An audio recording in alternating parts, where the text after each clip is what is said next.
काफ़ी सारे जो दर्शक हैं हमसे ये जानना चाहते हैं कि बाजार में एसआईपी बेहतर रहती है, एकमुश्त निवेश सही रहता है। एसआईपी कब की जाए और लमसम निवेश कब करना बेहतर है?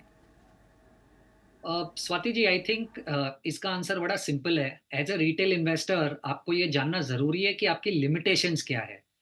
मुझे ऐसा लग रहा है कि आपकी लिमिटेशन ये है कि आपको नहीं पता कि मार्केट किस डायरेक्शन में मूव होने वाला है और आप मार्केट को सही से टाइम नहीं कर पाएँगे। और अगर आप मार्केट को सही से टाइम नहीं कर पाएँगे तो आपको लमसम इन्वेस्टिंग उसी उसी थॉट प्रोसेस से करना चाहिए, अगर आपके पास बहुत लंबा समय है इस निवेश को होल्ड करे रखने के लिए। क्योंकि लमसम इन्वेस्टिंग में आप कौन से समय पे पैसा लगा रहे हो और कौन से समय पे पैसा निकालोगे, इसकी टाइमिंग बहुत इंपॉर्टेंट है अगर आपको पैसा बनाना है तो।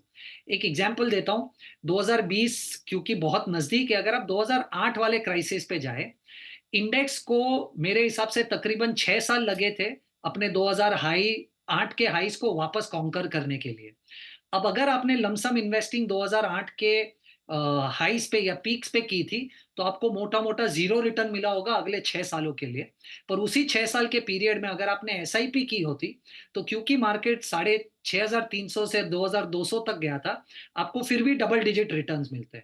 तो मुझे ऐसा लग रहा है कि अगर आप एक रिटेल इन्वेस्टर है, जिसको शायद मार्केट टाइमिंग का उतना अंदाज़ा नहीं है, उतनी पहचान नहीं है, तो आप एसआईपी के थ्रू निवेश करें, क्योंकि एसआईपी का काम ही आपको ज़्यादा यूनिट्स बाय करके देना है जब मार्केट्स गिरते हैं and over a period of time ये एवरेज आउट हो जाते हैं, जो आपको चाहिए एज़ अ रिटेल इन्वेस्टर।